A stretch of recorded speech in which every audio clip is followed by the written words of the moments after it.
so fascinating. The disembodied voice of Jacount Discousteau. I mean, Discount Jacques Cousteau. Also narration. Here we see Bikini Bottom.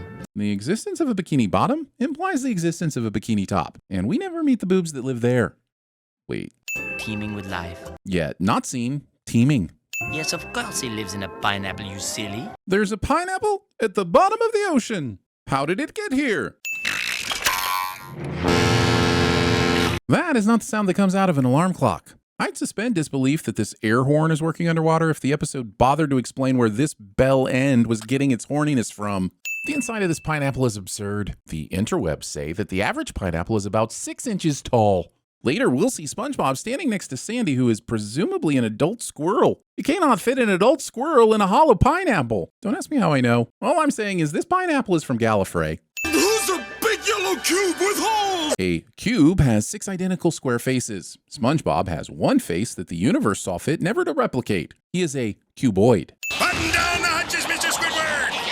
We're taking on water, Mr. Squidward! None of these things are happening. You're just talking in boating metaphors that make zero sense for someone who lives underwater. You should want to unbatten the hatches because you're afraid of air. Climb, Mr. Squidward, climb! Climbing to escape fish when you are, and I cannot stress this enough, underwater. Permission to come aboard, Captain. Asking for permission, but not waiting for permission to embark via helicopter spatula. Using a spatula to slice vegetables. Mr. Krabs will still hire SpongeBob after he steps on every piece of food he is about to serve. SpongeBob isn't freaking out after suddenly being teleported to the abstract thought chamber from inside out. If I were to receive a burger with this ratio of condiments, I'd complain faster than Bubble Bass missing his pickles. These anchovies all survive SpongeBob mowing down hunger with a fire rate exceeding 2,000 burgers per minute. Also, no one could possibly be keeping track of how many Krabby Patties are being served, or making sure all the anchovies are paying for them. This giant sack of cash is a figment of Mr. Krabs' imagination. Title of SpongeBob's sex tape? Neighbors. I'm looking at you, Larry, and your little dog, too. Using a window exit during a non-emergency. Wait, you could have been sucking this entire time? Wait. I'm willing to look past a lot of animated bullshit, but a coughing reef blower is where I draw the f***ing line. This just add a handful of sand and gears maintenance eventually works after a bunch of other tomfoolery that I'm certain was included to distract me from this segment's anti-STEM message. Having SpongeBob's tomfoolery be the only thing preventing you from sleeping with the fishes. Get it? Because they would have died and they're fish. Yeah, you get it. Jellyfish do not buzz. What would they even be using to make the buzz sound? Either way, here's what they actually sound like. Want to go for a swim? Wow, 4 stingers. This jellyfish clearly has 1, 2, 3, 4, 5, 6. 6 stingers. Also math. Nerd!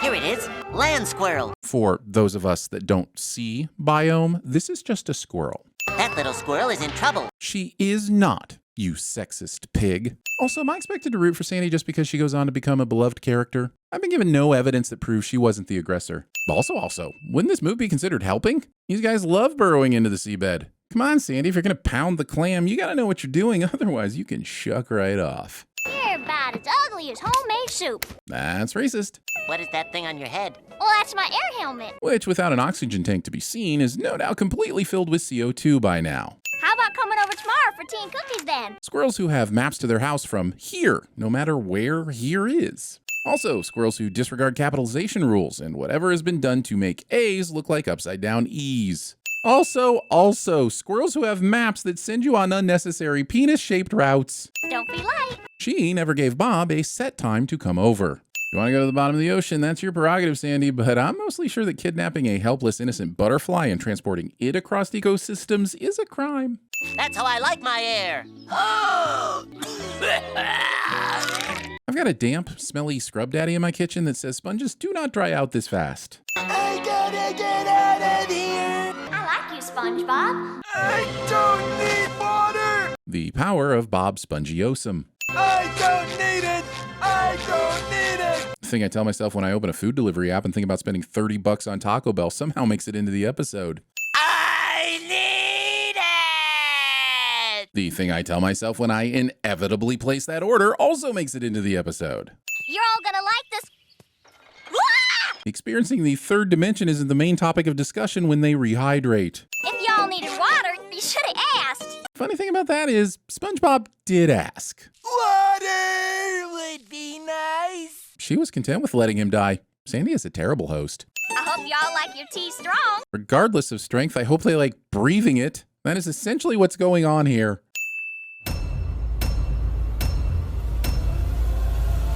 You gotta one, marry one, kill one. Go! Number 15, Burger King foot lettuce. That day, for no particular reason, I decided to go for a little run.